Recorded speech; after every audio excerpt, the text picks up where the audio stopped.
put the word out all over Pickering to the Facebook sites and the newspapers, and people sent in questions, and it's taken us the last 3 weeks just to pare down the questions. So you should hear some good responses, and that's what we're trying to do. Can you hear now? Yes. Okay. Anyways, with the introduction, just to go over it, please, no clapping in between, because that takes time away from the candidates to speak. We're going to give them adequate time to present their platforms. They're going to have an opening comment of 2 minutes each, and a 1 minute closing. And 2 minutes, they can address whatever they wish to address, and of course in their 1 minute closing, they have their closing remarks, but if they see another question that they like and they wish to address that, they can do that. So you're going to hear lots of dialogue about a lot of different subjects that are important to you, because all the questions come from the public. With that, who can hear me? Can you hear now? Can you hear in the back? Thank you. I will introduce the candidates for local councillors. We have James Blair, Tony Harrell, Zanab Kazi. Is she not here? No? Okay. Ravina Rajisingham, Lisa Robertson, Karen Sloan, Janine Soligo, and Anthony M. Yakub. Welcome. With that, we'll move right along, and we will have a land acknowledgement from Shauna Stenton. Thanks, Bob. We acknowledge that the city of Pickering resides on land within the treaty and traditional territory of the Mississaugas of Scugog Island First Nation and Williams Treaties, signatories of the Mississauga and Chippewa Nations. Pickering is also home to many Indigenous persons and communities who represent other diverse, distinct, and autonomous Indigenous nations.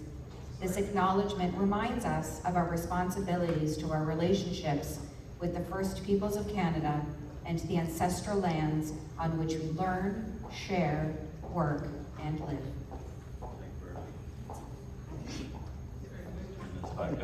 Thank you. And I would thank you for making it. And I would be amiss if I didn't introduce my host, Andre Elon.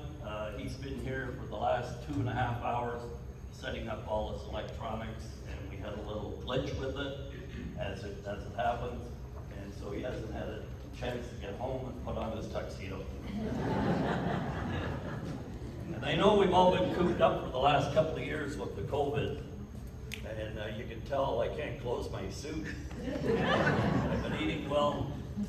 So we will get on with the questions. Paul?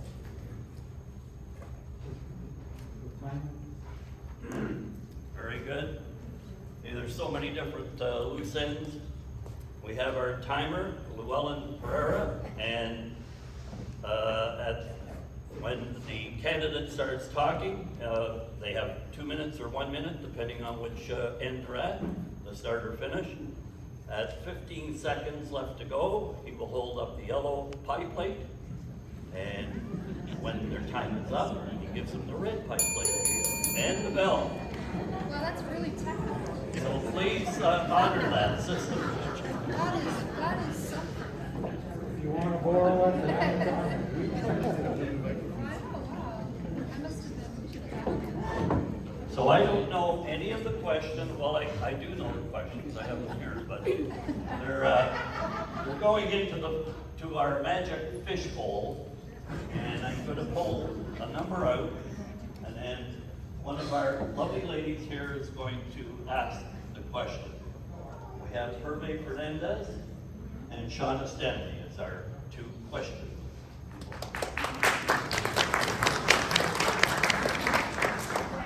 And for the candidates, we're going to go left to right. and then start over. Second question, left to right again. So there's no overlap. Mike? I was just wondering, are we going to introduce ourselves first or do the questions first? Well, I think I just introduced everybody. You can do whatever you want in your comments. If you want to introduce yourself again. Paul. So do you have 2 minutes to introduce yourselves? Or- Yes. Yeah, okay. Oh, I'm sorry, yes. Yeah. Let me go through this. So, you've already been introduced. You have 2 minutes on the first question. 2 minutes. And then there'll be 2 questions each. 1 minute response. And then on your closing remarks, you have 1 minute each. And you can cross over if you wish to deal with any of the other questions that's on your mind or any hot topic that's on your mind, please feel free. Paul. They need to introduce themselves for 2 minutes. So start with James. That's right. Introductory statement, no question. They haven't done that. No questions yet. Oh, yes. Yes, go ahead. James, please. Hello folks, my name is James Blair. Can you hear me okay? I'm going to try to lift this up a little bit, though I'm not. I'll sit down and take it out of the... Take it out. It's always great being first. Anyway, I appreciate everyone coming tonight and thank you very much for being involved in the civic process. My name is James Blair. I live at the top of Foxwood in Stroud, if you're familiar with the area. I believe it's very important that we get involved in the civic process, specifically municipal level, where we have a tendency to focus so much on the federal level, provincial level, but the real life and well-being of community members are here at the municipal level. So I thank you very much for being here today. I hope that you do listen to each and every one of the candidates. I've gone over almost everyone's platforms and there's some really good ideas. So please give them some consideration and thank you for your time. Thank you very much, James. As James said, municipal government affects us more in our everyday lives than any other level of government, be that federal or provincial, and we are also in a tier 2 municipality. So we actually have 2 levels of municipal government that we deal with every day. From the moment you get out of bed, get on the road, on a municipal road, take your kids to parks and recreation, require snow clearing in the wintertime, or fire services, they're all municipally funded by the city of Pickering. But I believe it is essential that any candidate running for a seat in Ward 1 must be a longtime resident of Ward 1. There's a far greater connection to the community by living in the ward in which a candidate is running. Being a Ward 1 resident for over 40 years, I know and understand the issues affecting both our ward and city far better than any other candidate. My experience gained through over 30 years of controlling expenses, balancing budgets, fiscal management, and consulting with dealerships. Being a founding member, board member of the Durham Regional Crime Stoppers Program. A Pickering Terry Fox Run Committee volunteer for 14 years. A Muscular Dystrophy Canada volunteer for over 20 years. And being a strong advocate for community safety and well-being through neighborhood initiatives such as the South Rosebank Safe Streets Initiative, Neighborhood Watch Program, and the fight to bring 24-hour ambulance service to Pickering. That gives me the necessary experience to successfully represent our constituents and manage the business of the city. Being retired means that I can devote my time exclusively to this role. The primary role of a city councillor is to serve their constituents and effectively manage the business of the city through ethical and transparent stewardship. A city councillor must be honest, forthright, open, accessible, and above reproach in their dealings at all points of contact, be they developers, city contractors, and fellow citizens. It is imperative that a city councillor be respectful, inclusive, and sensitive to its citizens, regardless of their ethnic origin, Thank you very much, Tom. gender, race, Thank religion, you. or orientation. Thank you. Don't mean to interrupt, but we will cut you off so everybody has the same amount of time. Yes, please, between the 2, share the mic. Thank you. Hi everyone, thank you all for coming out. I'm standing by the parking lot today, so My name is Zainab Kazi. I'm running to be the next city councillor for Ward 1 of Pickering. I am a resident of Amberley neighborhood. I own a business in the ward, and I am raising my 3 children in the ward. Like many of you, I moved to Pickering because of its potential to be a great community in which to raise my children.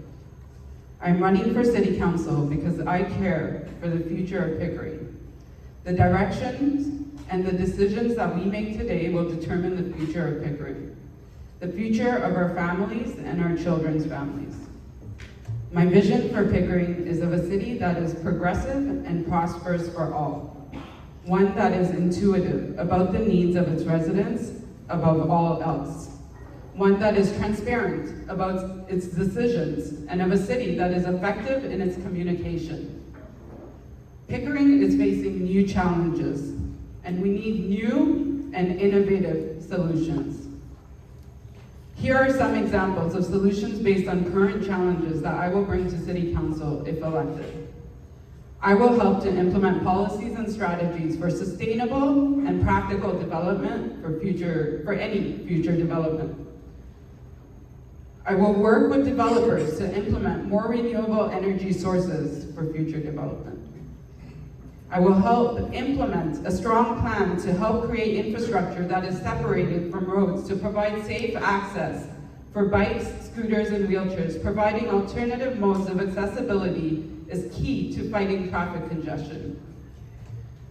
To develop an app that will serve as a local business directory and loyalty program for home-based and local small businesses to help strengthen Pickering's economy. I have a lot more, but I'll skip through them because I see a signal. Sorry, I skipped over? Okay, thanks. Thank you very much, Zainab. Thank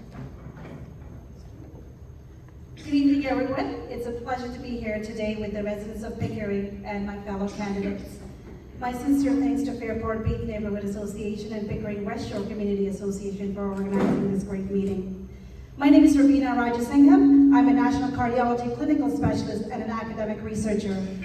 I have been living in Pickering for 16 years, but in Durham for the past decades with my husband and 3 children. I'm an individual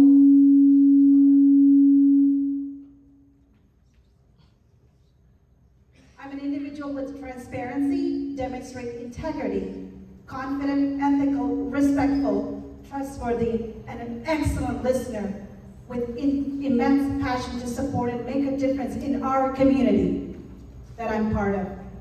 It has been a privilege to work on various initiatives ranging from environment, education, diversity, and health with many communities, including seniors, youth, children with disabilities, to advocate for their needs. My involvement spans from being a youth education chairman at the Royal Canadian Legion, founder of ATEX Pickering Library Science Fair, past chair of Durham Diversity Society, conducted many free health seminars for seniors and adults, past board of director and a facilitator for Center for Leadership and Innovation, community liaison, working with Indigenous communities to educate and support their cause. I've conducted many tree planting initiatives and fundraised for local hospital food banks and shelters, homeless shelters. I'm proud to say that I'm a recipient of Pickering Diversity and Community Engagement Award in 2008. During my campaign and meeting with lovely people since June, I have learned many concerns from residents. The top 3 concerns are responsible development on Kingston Road and infrastructure, preserving our waterfront trails, property taxes, and of course, our seniors' transitional homes and breaks on property taxes for them. I not only have the plan for these top priorities. Thank you very much. Thank you.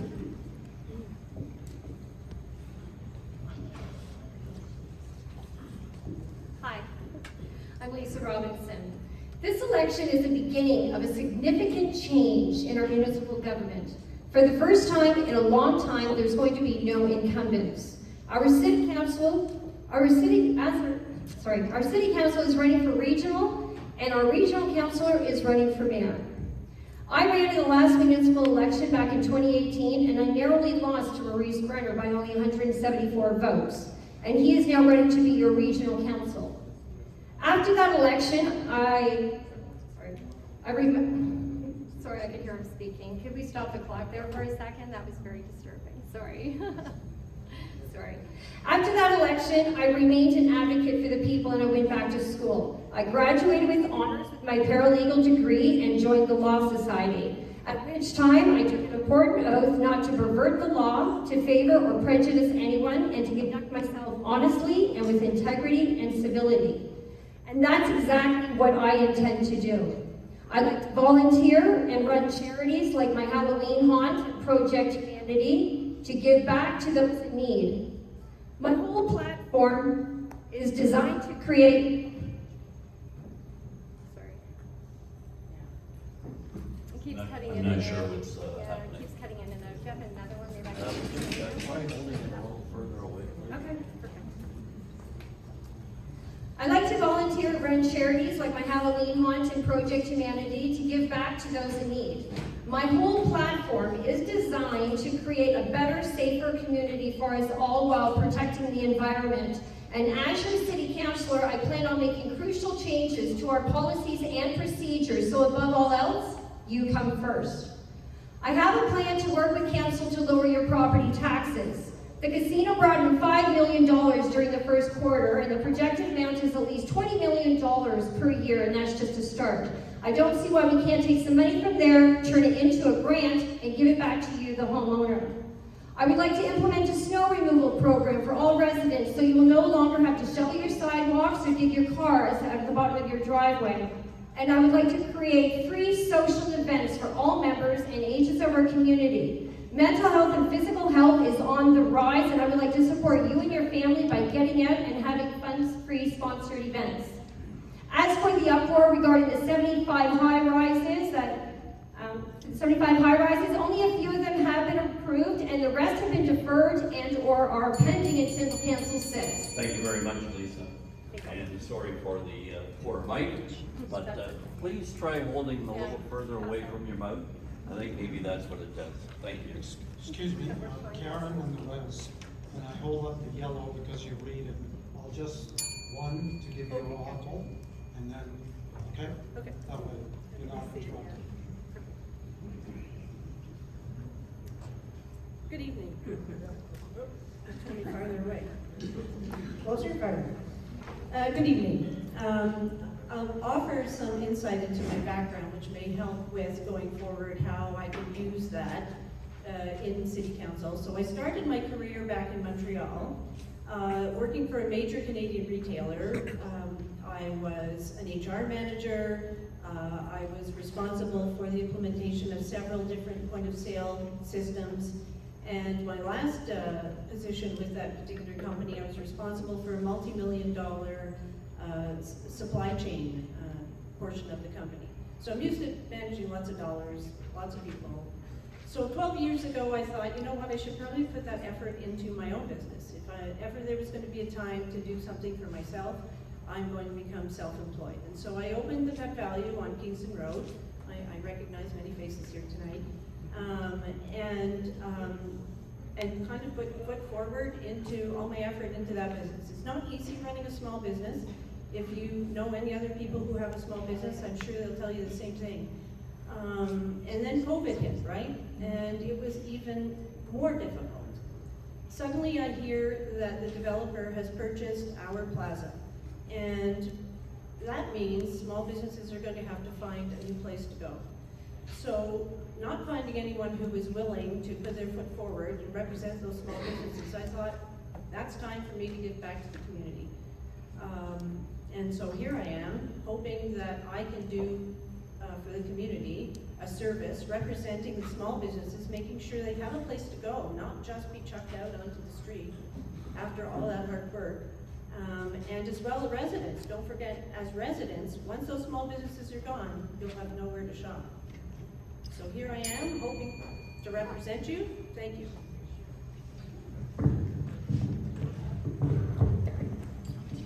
Good evening and thank you for coming tonight. My name is Janine Salido. I've lived in Ward 1 with my family for over 16 years now. I have been married for 34 years and I have 2 wonderful adult children, and yes, they are still living at home, so I understand the need for affordable housing in Pickering.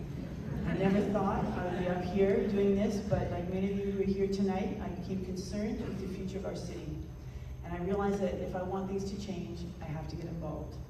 I'm not against development, but I am not for what's currently being proposed for our city.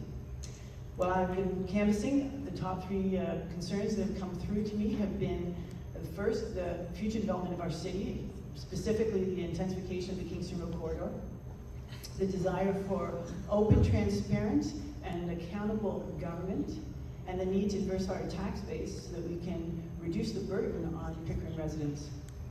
I believe that my experience as a French immersion school teacher and over 30 years of volunteer experience in the communities and in my church have equipped me with the skills necessary to be able to serve effectively the residents of Ward 1. I have been responsible for organizing, administrating, and budgeting for conferences, camps, classrooms, and numerous neighborhood events. I have written curriculum, I have led meetings, and I have developed programs. As a city councillor, I will work together with the people of Pickering to develop and grow our city in a way that is responsible, sustainable, and true to the community of who we are. I'm here tonight because I'm willing to invest the next 4 years of my life to see if I can't help with you make that happen. Thank you.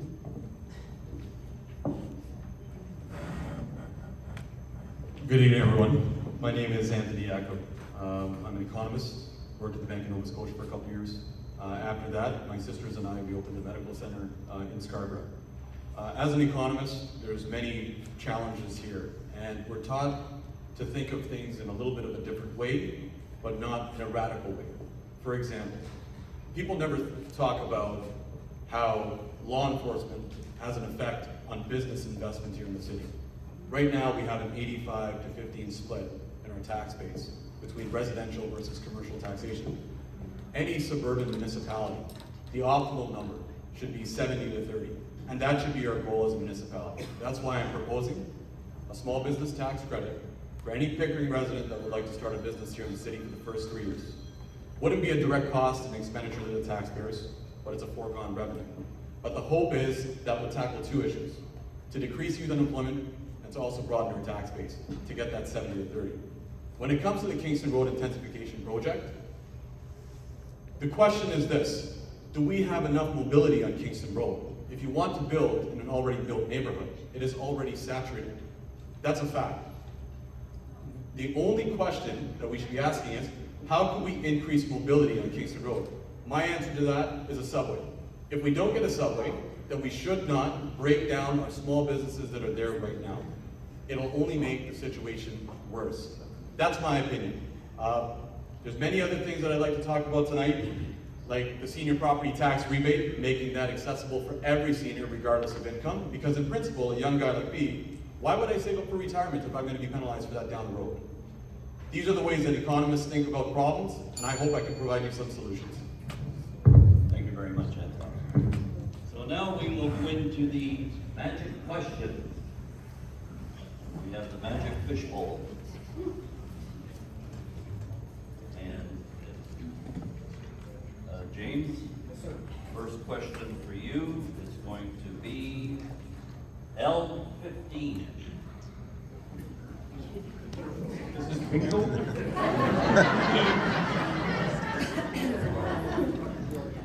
It is a little bit like bingo. Bingo. What changes would you recommend for our waterfront and Frenchman's Bay within Ward 1? To me, I'd like to answer that question by linking two of them together if possible. When I was looking at the area, first point that I moved to Pickering back in late 2003, I saw what I envisioned is at the top of Frenchman's Bay, a historical component, the history of Frenchman's Bay itself, looking at a Y-mark situation, getting people in there and actually recognizing the value of what we have. If you travel east from Toronto, Pickering is the first community that you come on to that actually has some waterfront space that people can come and enjoy. So this is where I'd like to suggest that it has to be remain public. We have to have public access to it. More importantly, we have to look after it now. If we wait further into the time to say, well, let's get at 6 or 7 years from down the way, looking at issues within the water quality, road runoff, it's going to be too late. The fish species are dying off. We need to look at that issue now and not wait into the future. Thank you very much. We all reach into the magic bowl.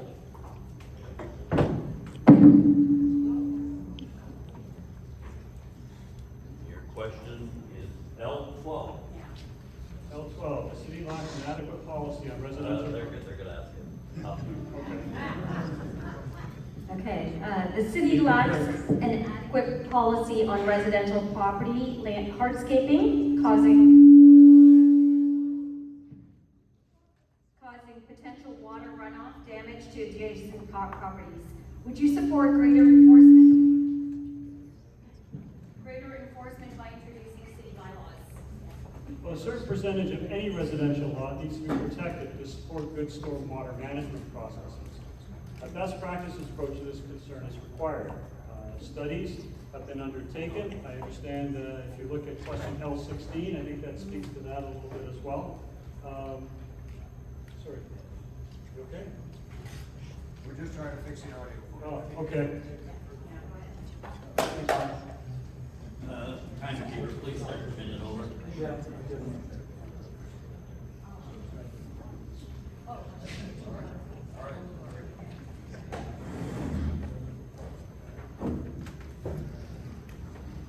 Go ahead. Okay, thanks very much.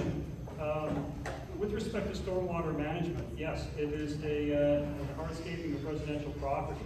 There still has to be a sufficient amount of greenscaping on the property to be able to take the stormwater runoff, absorb it into the ground for the water table. So I would support proper percentages of green space on each residential lot and the hardscape to strike an optimal balance that gives the homeowner some flexibility on the hardscaping, obviously, but also protects everybody else in the neighborhood from basement flooding and the like.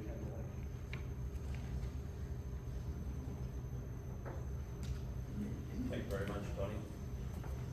Sanab, welcome. We're ready to send out a search party for you. Sorry. And your question will be L5. The question committee asked the question. Thanks. Sorry, I know this is blocking me for some of you, but we had to move it to reduce the feedback. All right. Question. If a resident were to contact you regarding a concern or issue in my neighborhood, how would you respond to my inquiry? What would be your preferred method of communication? Thank you. So preferred method of communication, initially I would expect maybe an email, and then I would really prefer to meet face-to-face. That's my preferred way of communicating, and to speak to all parties involved face-to-face and to really see the concern that needs to be addressed. And it would be my mission to resolve that concern or issue. As city councillor, if the issue is beyond my control, I would ensure to guide and connect the resident to the right party that can help resolve the matter. I would essentially be applying my skills required through decades of customer service to my role as a city councillor.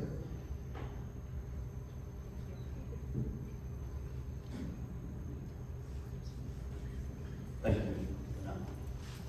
Ravina, how are you?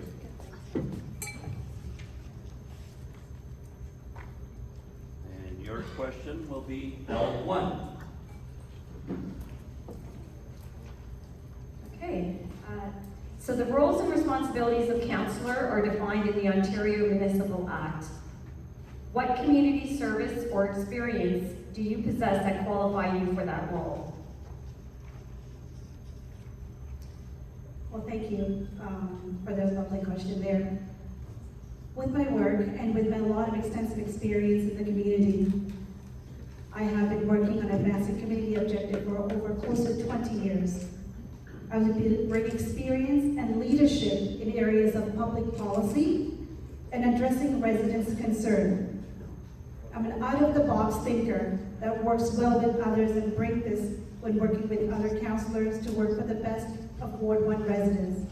Whether it's from my job as a cardiology clinical specialist or as working and giving back to the community, all those qualities and experiences, which means respectful, integrity, transparency, all that come together, and that would qualify me as a good counselor. Thank you so much. Thank you very much, Romina. Good evening, Lisa.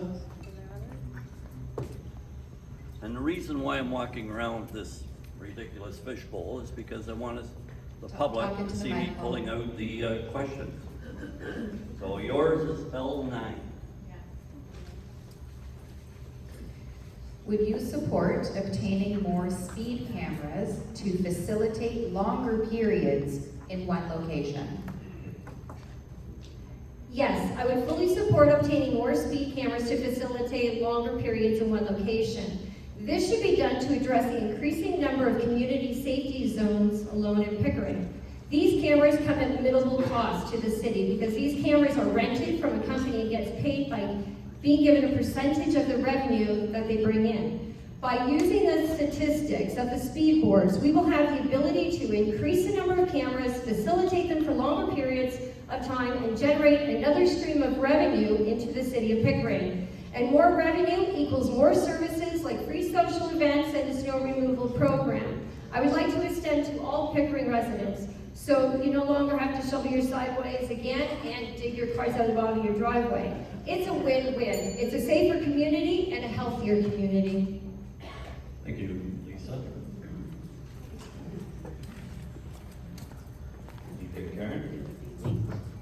Your question will be L10. Okay, what is your position on private corporate naming rights to public buildings and facilities?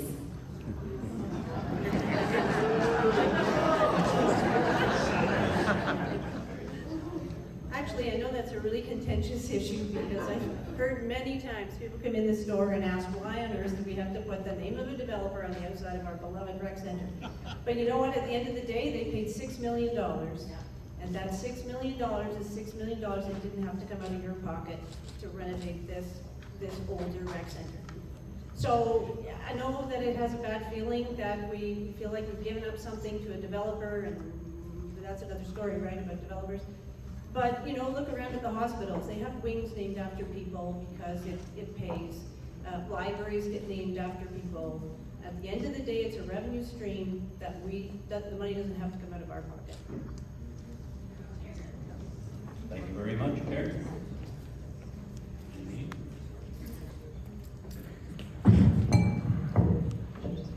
Your question shall be L13.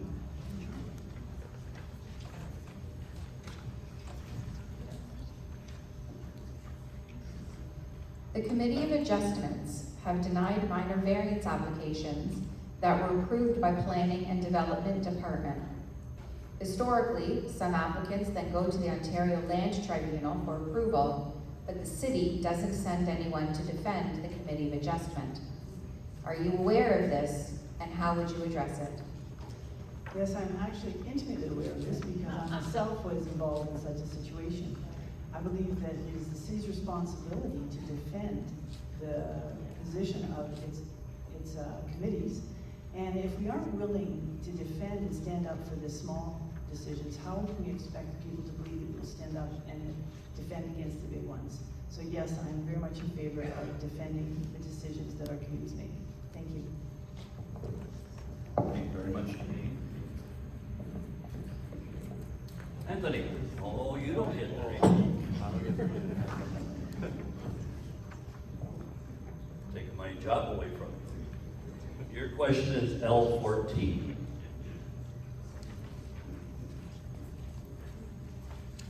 Much of South Pickering is currently zoned for R3 and R4 development, single-family detached dwellings.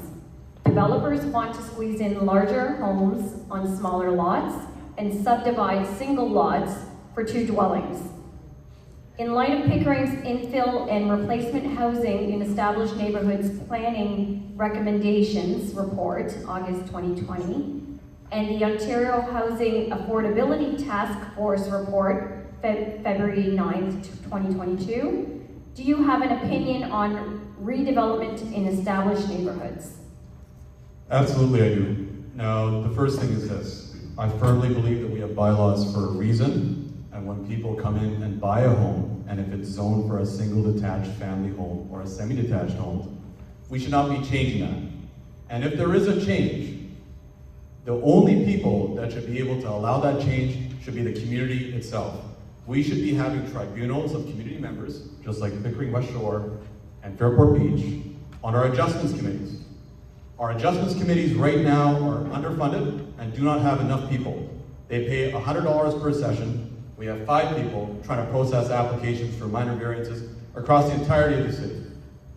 That's not fair to those people. And then if they don't get a hearing, they get deferred to the Ontario Land Tribunal, which we all know, when we don't send somebody there to represent our interests, it becomes a problem. Thank you very much, Anthony. Now we will start all over again.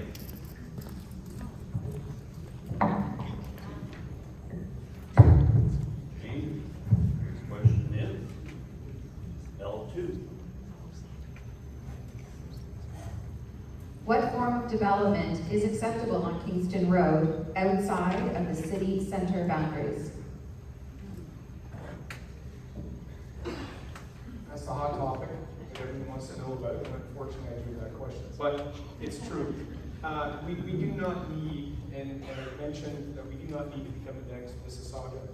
There's ways that we can do this. We do not need skyscrapers. Medium builds, 2 to 3, 5 to 7 stories. I think people have to understand development needs to happen. But yet, developers cannot be controlling our city. The city, as other candidates have said, we need to make sure that the development that's taking place in Pickering is in the best interest for Pickering and building for Pickering, not developers building what they want and then we end up paying or leveraging from our tax dollars to make sure they get what they want. Thank you.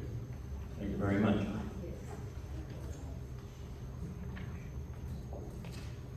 Well, I'll address the next question. I see some people standing at the back. There are seats here in the middle and closer to the front. And Tony, your question will be L16 from the committee. L16? L16.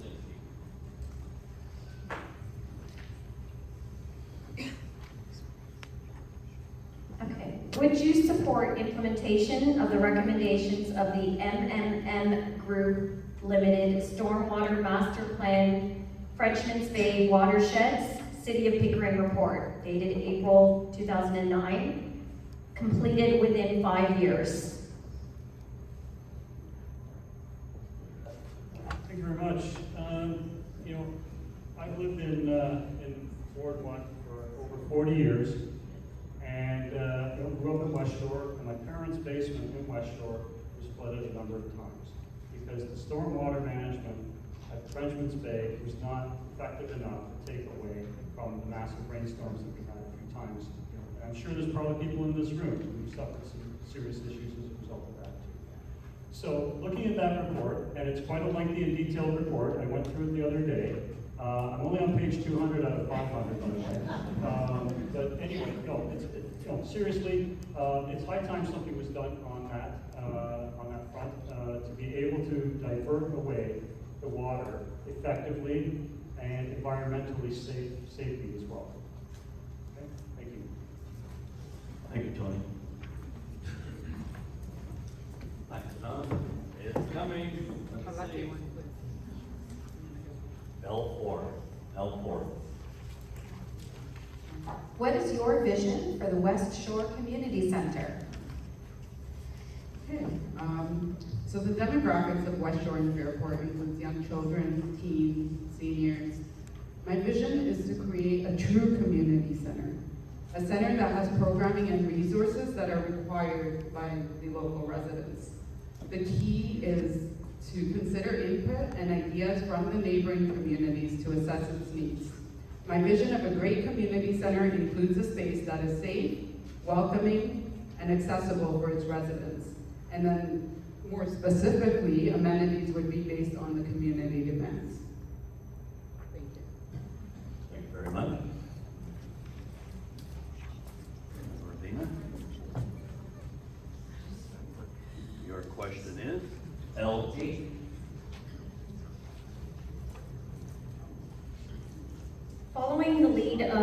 the city of Ajax, Pickering implemented a residential street parking permit enforcement policy in the waterfront areas. What are your views of this program?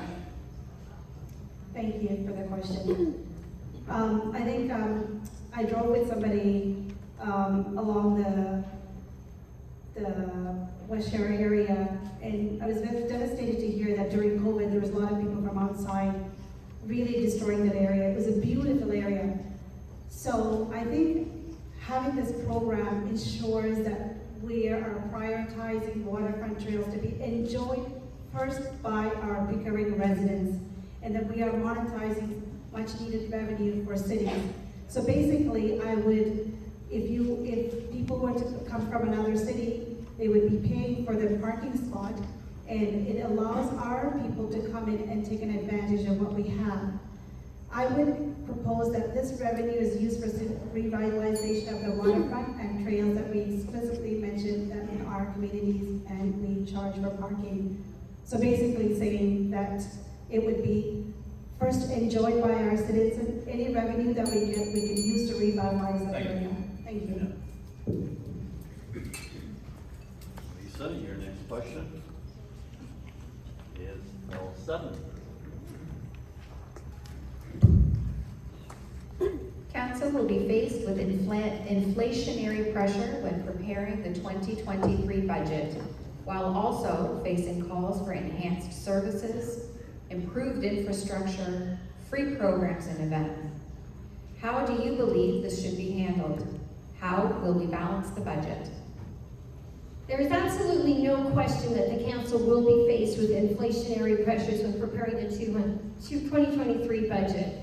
The good news is that Pickering has a few revenue streams. As once I've already stated, the casino is bringing in millions of dollars. Building permits are another stream of revenue that bring in millions of dollars into the city of Pickering each year. And if we were to incorporate other high-producing streams of revenue, like I was speaking about the speed cameras earlier, these two could bring in many more millions of dollars to Pickering at very minimal cost, all the while keeping our streets and neighborhoods safe at the same time. We can increase our services, we can improve our infrastructure, we can utilize our facilities to offer free social events, and we can be able to use some of that money and turn it into a grant and give it back to the homeowner to lower their property taxes. We can do all of this and balance the budget while creating a better, safer community for us all. Thank you, Lisa. Thank you.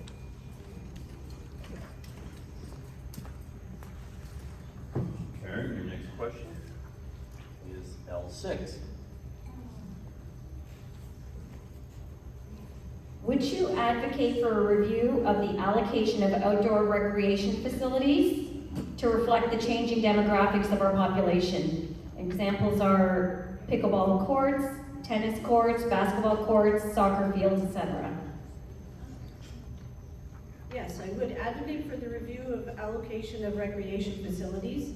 We have to remember that the more recreational facilities we have in our city, the more attractive it makes our cities to other people to move in, to home buyers. And the right kind of recreational facilities can also be an attraction for tourism, depending on what that recreational facility is. It has advantages to lower our public health costs, healthy people, right? Active, healthy people, and has positive effects on our mental health. It keeps our youth busy. We don't need them sitting around watching videos all day. They can get out and get something done, right? So yes, I would absolutely be an advocate for reviewing all of the current facilities we have. Thank you very much, Karen. Down to 2 questions. You get L11, Janine. The city does not have an extensive tree protection policy compared to other cities.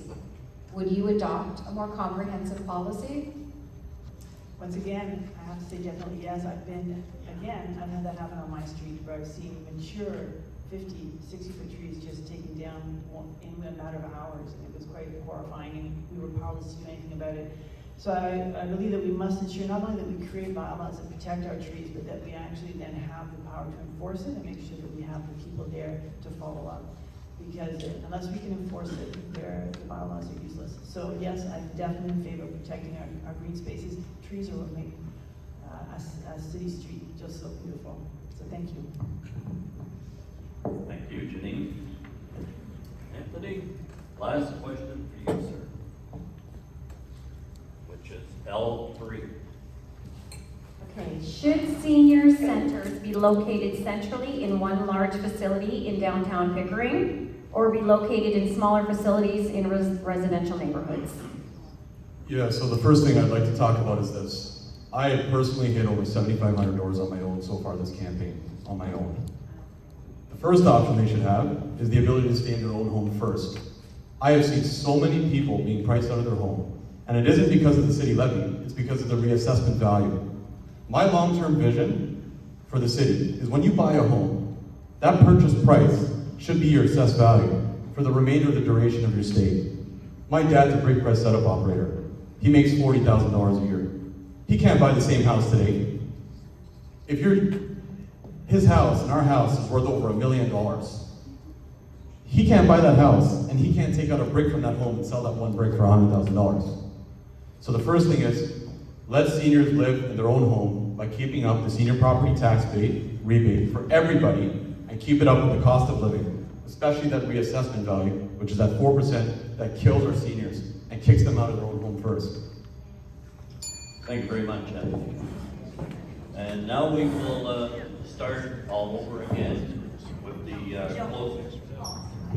Okay, we're gonna go down the line, and for closing remarks within 1 minute, please address one of the questions that you did not have the opportunity to respond to. We'll start with you, James. Okay, well, one close to me is the reassessment of the infrastructure in regards to sports. As a teacher, as a coach, I see a lot of kids, and it's very sad, kids with lower economic means in public education are actually not able to play sports in Pickering. Their friends on the same team with money get in a car with mom and dad and drive to Oshawa, drive to Whitby, because the fields are not here. Presently, with the South Asian population, kids are asking for cricket pitches. There's no cricket pitches here. We're sending kids right now to Oshawa to play rugby or into Toronto. We have soccer fields sitting idle. And to me, that needs to change. The last thing I'd like to say is we have to grow the pickleball. It's a sport that folks can play together with young and old, but we have tennis courts sitting idle in this facility and no one's playing them. So this is something that needs to change, so we do have to reassess the situation.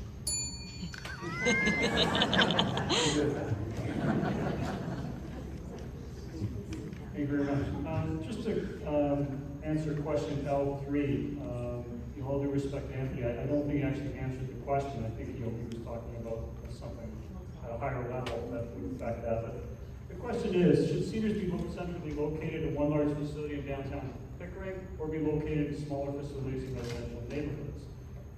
I think it should be in residential neighborhoods. I think seniors have an identity with their own neighborhoods. The South Pickering Seniors Club was active for many years in the what's now known as the George Ash Library. Before that, it was the Bruce Hills Senior Citizen Center. There's a sense of community belonging if that's the case, and also it enables them to maybe perhaps walk to these facilities. To have one large central facility would require a lot of driving and public transit, and that may not be convenient for our seniors.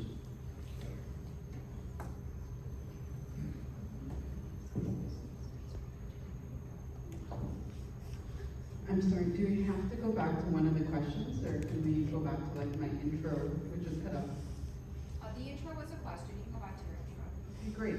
So the part that was cut off, I'm promising two pickleball courts in Ward 1 during my term, and I know that's very ambitious, but I hear the demand for it, and I think it's a great a way of getting physical activity.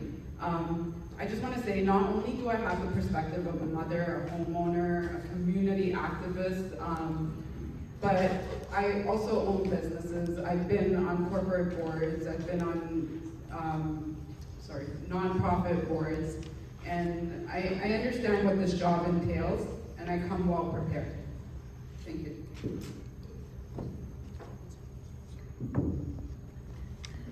I'll speak to question number 1. Ravina? Oh, sorry. Okay, so we're just skipping over Ravina. Sorry about that. Getting too excited there. All right, what I wanted to address was, what is your vision for the West Shore Community Center? So going back 20 years ago, that's a community center that I see on Bailey that reflects back 20 years ago, where it was my first Christmas party I went when I moved into Durham. So it's really dear to my heart, that community center. What I'd like to see in that community center is, I can already vision, is that all our seniors in the West Shore Community Center, I've been to the East Shore, but the West Shore Community Center seniors don't have a senior center for them. So it'd be really nice to gather all those seniors into the West Shore Community Center. That could be used as a multi-center as well. There's lots of children in that area as well. We could use it as a children's innovation center, as well as a banquet hall. We're lacking a lot of banquet halls. I mean, Ward 1, there's no banquet halls, unless it's city-owned. So it's better that we could use it as a multi-center, but my vision is to see our seniors have a really nice place for them, see it as a senior center. Thank you. Can I go now? Thank you. So I'll speak to number 1. So under the Ontario Municipal Act, the role of a council is to represent the public and the interests of the municipality, to evaluate policies, programs, and services while providing accountability and transparency to the public. Being a paralegal, I am well versed in the rule of law, not only at the municipal level, but also at the provincial and the federal levels. This gives me a significant advantage that not only allows me to work with our municipal government, but also our regional council and mayor, but also allows me the ability to work with every level of government, whether it's the provincial or the federal. I enjoy speaking at Queen's Park. I'm an advocate for the people. I volunteer. I run various charities, and I enjoy educating myself and others regarding the law that gets passed down through legislator. I vow to improve the administration of justice and champion the rule of law and safeguard the rights and freedoms of all persons. These are my strengths, my beliefs, my values that qualify me for the role of city council. Thank you. Next, please. If you know me, I've picked number 2. What development is okay on Kingston Road other than City Center? Not the high-rises. Not the high-rises where we still have 0.65 parking. So imagine 1,000 additional residents on that part of Kingston Road will get you 650 cars. 650 cars that don't have any additional infrastructure.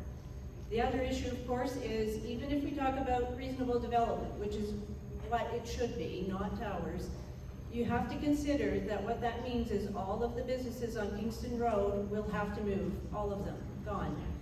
When they move, where are they moving to? Because currently in Pickering, there isn't anywhere to go. So my objective as being part of the council is to find a way that businesses can stay within Pickering, relocate them elsewhere. I'm sure all of you have been to Bruno's. We don't want to lose them. No. And, I lost my train of thought there. Don't want to lose Bruno's, and the other issue is you won't have anywhere to shop. So if we're trying to reduce traffic and cars, you'll be driving your car much farther because you'll be in Ajax, according to him. In closing, I'd like to address an issue that I believe touches all the questions that have come up here tonight. Transparent and meaningful consultation with the people who live here. It seems that the City Council has moved to an online engagement platform. And if I'm elected City Councillor, I'd like to revisit that decision. I believe that it is critical to create forums where the concerns of the people who live here and the plans of the city can be discussed face to face. Pickering's greatest strength is right here in this room, it's its people. We need to know that our voices are valued, that they're heard, and that they're understood. I believe that we want to create a community where everyone who lives here feels included, safe, and hopeful, included because they believe their voice matters, safe because they know they're valued for who they are, and hopeful because we're working together to create a city that, just like the sign says outside of City Hall, is a city we can be proud of. I'd love to have the opportunity to represent the Ward 1 residents to do that. Thank you.